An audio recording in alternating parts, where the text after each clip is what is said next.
Hey, what's up, Broken Racing family? This is a video I wanted to put together. The car obviously is not running, not working yet, and I'm sure if you watched enough of my videos, you know exactly why. Nexsys. Well, hopefully by the end of this video, I will have received what I've been waiting for. If not, I'll probably just go ahead and put this out and then make a subsequent video showing how to put those wiring harnesses in. But basically, ahead of that, I wanted to kind of go over what you need, maybe kind of sort of before you even plan on purchasing what you need from Nexsys. So basically, the whole point of DI delete kit is to get rid of, I would say, a chink in the armor of the N54. If you've been around these engines, you know the engines themselves are fairly solid, probably good up to about 700 some odd horsepower before your piston sleeves start doing their own thing. But as you know, one of the main things to start failing is your water pump. But we're not working on that, so put that out of your mind. But the two things that when you're on message boards and people want to point out problems with your 335, the first thing they're going to say are your indexed injectors. And with that kit, you're going to be getting rid of them. Next thing that they'll probably bring up is your high pressure fuel pump. And that is also going out the window in this kit. So basically, the idea of the kit is to switch from direct injection over to port injection. Some of you may already have port injection. If you're running the dual system with DI and PI together, you can make pretty much good power. You can run as much E85 as you want to. You're not limited with just what you can get from DI. All right, the reasoning for doing this swap is twofold, pretty much I could think of. First would be reliability. As I stated before, people bring up how often the index injectors will go out on you, and doesn't even matter if you go out and buy brand new index 12s. There's no guarantee that they'll last forever. So you got index injectors you have to worry about, and the high pressure fuel pump tends to go out also. This one here went out, but I think this one that I bought was I didn't buy it. It came with one of the cars, one of the engines that I got, and I believe it's a knockoff. It's not an OEM unit, but I put it on the car and it went out in like a week. So that's one of the main reasons is reliability. Getting rid of something that you know will eventually, more than likely, cause you a problem in the future. But probably one of the biggest reasons is cost. If you go online, FCP Euro, other places, a set of 6 index 12s will run you $2 to $3 grand easy. There's a few guys that you could link up with, and they'd probably give you a decent price. That's a little less cheaper, but not by much. And then you have also an issue you'll run into. There's like, if you go to eBay and try and find cheap ones, they're usually Chinese knockoffs, and they'll give you more headaches than the original ones had acting up. I ran into that one time. I bought just one, and it made the engine run like shit. I sent it directly back the same day that I received it. Same deal with the high pressure fuel pump. These will run you about a little over $1,000 for a brand new one, and they have aftermarket ones, and they're hit and miss. Whether some people get them and they work perfectly fine forever, and some people get them and they go out in a week. So that's definitely something that will make you want to walk away from dealing with these engines. Now you have other DI delete options such as max ECU, but even with that, the whole plug and play kit, I believe, is almost $4,000, $4,000 or $5,000. Look that up for yourself, you'll see it. But even with that, most of the stuff for the fueling system you would still have to get to run that kit, and on top of the cost of buying the max ECU, even with that, you have to pull out the wiring harness and put in their wiring harness. So either you have to get one that's already been plug and play made, or you'd have to make your own. And that sounds like a headache all into itself. So the Nexsys kit, I believe, is a little under $1,300. There's a way to cut down prices. If you watch my other video on the DI delete, how to tap the head and put in the titanium bolts, and then use a freeze plug to block off the high pressure fuel port. That's a way to save money on it, cut down on the cost a little bit. If you're not comfortable with doing that, I would say go ahead and just buy the full Nexsys kit and get the plugs that go in, the plugs that they provide to block off the DI ports. Not that difficult. I read the instructions. Basically, you just take them, tap them in the head with a hammer and a 14mm deep weld socket, and you're pretty much ready to go. And of course, the PTFE block off, just 3 bolts. Put it in place, and that covers that up. And I believe that's like $40 by itself, as compared to somebody like VTT. They're charging, $140 for their unit. So, like I said, 2 things: reliability and cost. And they're still in the infancy stage of this, so they're still finding out things. There are a handful of cars that are out.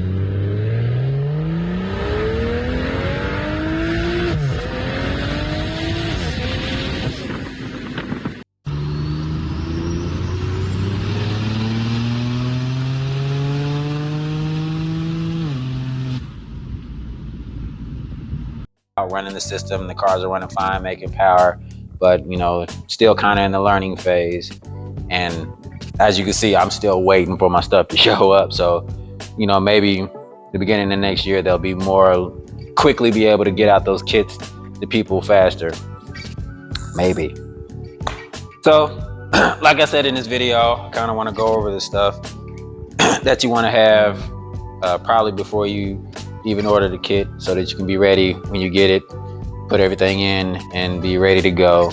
And while I got you here, hit the like button, hit the subscribe button, leave a comment, share the video. I'm trying to get my subscribership up, still in the 100s. Come on, y'all, help me out. I think I'm helping y'all out. Help me out just a little bit. So let's crack into this video, and hopefully it'll be informative to you and help you out. All right, so starting the video back here in the back seat, and this is pretty much where you probably want to start upgrading parts for the kit. Fuel pumps. You don't have to use Walbro, but that's what I've been using since I started working on this car. There's several different wall pumps you can go with, starting with like the 450, and then the next would be the 525, and then the 535. I would say any combination of those, you could probably run them together, just 2 of them. I would say you probably want to get 2, unless you're staying in like the 500, 400 horsepower range. You could probably just get away with a 535 and not even really have to worry about it. But if you're moving up into that, plus 500, 600, 700, you're definitely going to need 2 pumps. So I would suggest, getting 2 525s or 535. You might probably get away with 2 450s together, but it's nice to have that headroom to not have to worry about needing to crack all of this stuff open and change your fuel pump several times. I'm going to say that if you plan on running a 525, you want to do something about heat management of your EKP.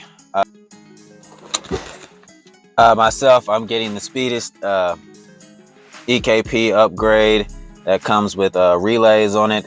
You can get several different levels of that. There's one that doesn't have CAN bus integration, and I believe if you use that, you'll always have a fault code, but it'll still work. And then they have a single relay and a dual relay. Single relay will control the single pump in there, but you can add a secondary pump, but I believe you still have to use what do you call those things, a relay, an external relay to control that pump. And then the dual relay, you can control up to 2 to 3 pumps, I believe, with just that unit. So the other option would be an arc terminator, and that's basically just kind of adding a fan that draws the heat away from the EKP so that it doesn't, overheat and shut your car off. But those are 2 options I would look into if you plan to do this. Well, after you get your fuel pumps in place, the next thing you want to work on would be the headache, is making your own fuel lines. I would advise you make your own fuel lines. You don't have to, probably not, I don't know. I've already replaced all of my fuel lines. I don't have any more OEM fuel lines. If you do plan to go through those steps, make sure it's PTFE hose. Standard size hose to use is a 6AN. If you're feeling tricky, you can probably go up to an 8AN line, but whatever size you use, 8 or 6, make sure it's PTFE. If you try and use rubber hose and E85 don't get along. Now, if you decide you don't want to use E85 or you're never going to use it, rubber hose should be fine. But if you plan on using an E-blend or just straight E85, you really want to make sure you get your PTFE line. You're going to have to make a return line. So even if you decide to use your OEM feed line to get fuel to your fuel rail, the fuel has to be able to come back to the tank, and that's kind of unavoidable. So make sure I'll try to put a link in down below in the description to show how to make your PTFE line. And yeah, that's the fun of it. Along with putting the fuel lines together, you're going to have a return line. Like I said, there's 2 ways you can have the fuel return. On my old setup, I had a fuel return that went into the fuel pump top hat. I don't remember if there's enough room to do the same thing on the fuel filter top hat that's on behind the driver's seat, but you can do it that way, DIY basically.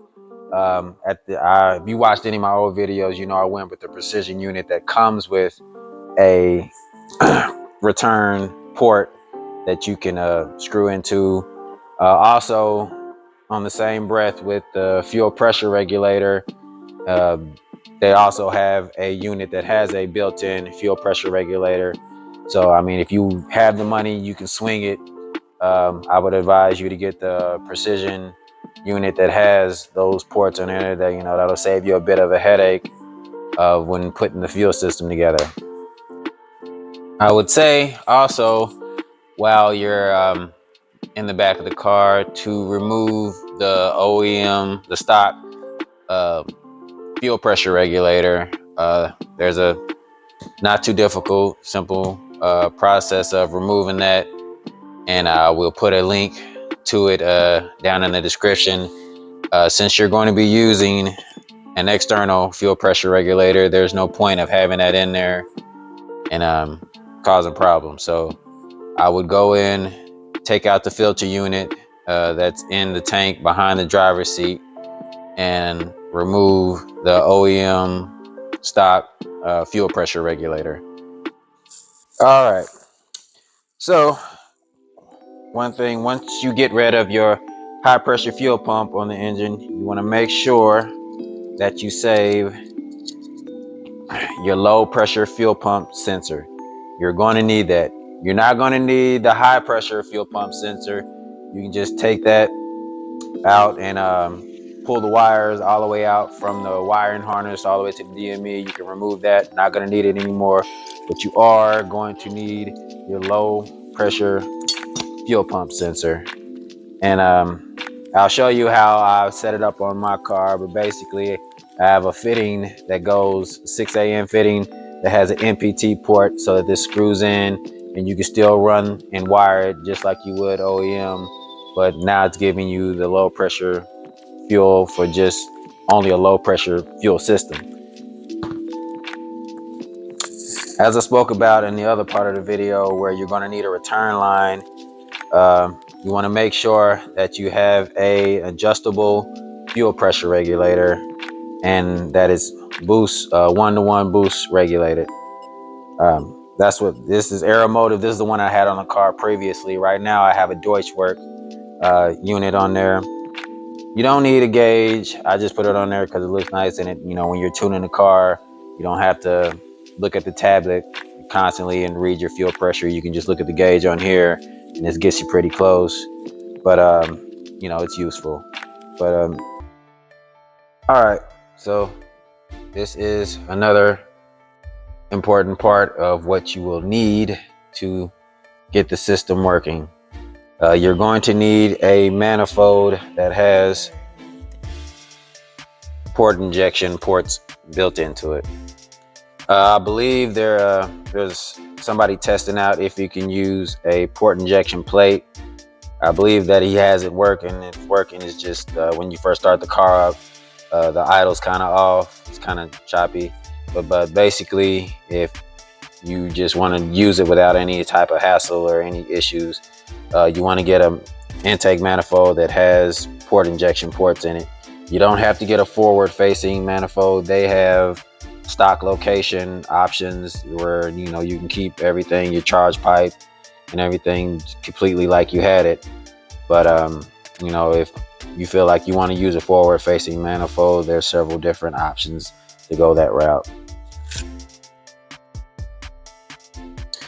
All right, this is probably the most expensive and most controversial part of this setup is your fuel injectors. There's a lot of different CCs that you can get. I personally wouldn't go with anything lower than like a 950 cc, and there are people using 210 cc injectors. I think they go for like around $500. But the larger the injector you get, the more your tuner has to do to get you a decent idle. These here are 1300 cc's. I bought these off of Cobb Tuning. These are originally for a GTR, but they fit in here just fine. As you can see, I'm using the Dock Race intake manifold. I believe these injectors are 48 length and 14 millimeter on the top and the bottom, so they fit in there. When I went to put them inside the rail, couldn't get the rail down far enough, so I ended up having to make my own standoffs to get the rail to sit in there firm like I wanted to. You want to make sure that everything's bolted down, because if not, you know, since you're basically pressurizing your intake manifold, that could actually pop your fuel rail off. So make sure you take care of that. And here's the fuel pressure regulator. As you see, it's hooked up to vacuum, so the rising rate. So as the boost pressure goes up, it'll raise the fuel pressure. See, I got the gauge on there so that I can read it. And yeah, that's how all of that is hooked up. As you can see over here, still waiting for my wiring harnesses. Looking crazy over here. Took the DME out. I had a MSD 80 and I got it cloned to a MSD 81, so that's a bit of an upgrade. All right, so in closing, a few things I want to go over. As far as the ignition system goes, you know, Nexsys has their own B58 kit. That's not necessary for you to purchase to use this. You can still use the OEM ignition. You don't have to take anything out. It's probably advised for you to upgrade to that, just to you know, make things more simple on yourself, and it'll probably look a little bit cleaner having all of that in there, but ultimately not necessary. The bare minimum I would say you would need from Nexsys is the injector wiring harness. Whatever injectors you choose, they have to have the used car connector, EV6, EV14, I think LS type style connector on the injectors so that you can use the wiring harness. Another thing is obviously you need the tuning suite or whatever, the license to unlock it from MHD. You're going to need that. So that would be what so if you were to just get the license to unlock and the injector harness, that would just be $800, and then you know, everything else outside of what they provide tacked on. So another thing is you're going to need a tuner. Unless you're familiar with tuning port injected engines, you're gonna want to pick somebody that Nexsys has already been working with. You're gonna want to choose a tuner that has worked with the system. I believe they sent the kit out to several tuners. The only one that I know for certain is Wedge Performance. I believe Dave Stoop, however you say his last name. I'm sorry if I butchered it, but I believe he has knowledge of the system. I can't confirm or deny that. You'd have to talk to him, but the only person that I know for certain 100% sure is Wedge. So that's something else you're gonna have to invest in. So yeah, I guess that's the end of this video. Haven't got wiring harnesses yet. Hopefully soon. But everything's pretty much 100% done and ready to go outside of that. So hopefully within the next week or next couple of weeks, I'll be able to put together the full encompassing video of how to put the wiring harnesses on there, and then maybe make some videos. I'm pretty sure I'm gonna have to do some data logs for whoever I decide to have to the car. So please hit the like button, hit the subscribe button. Subscribe button is more important, but hit that like button too. Leave a comment, any concerns, any questions, just, you know, leave them in the video below. If you look down in the corner, you know, tap that watermark down in the corner, and that'll set you up to subscribe. So y'all be safe out there. Y'all keep tuning in. I'm gonna keep working, trying to bring education to y'all so y'all can use it and get out here and put the beans to these boys. Y'all be safe.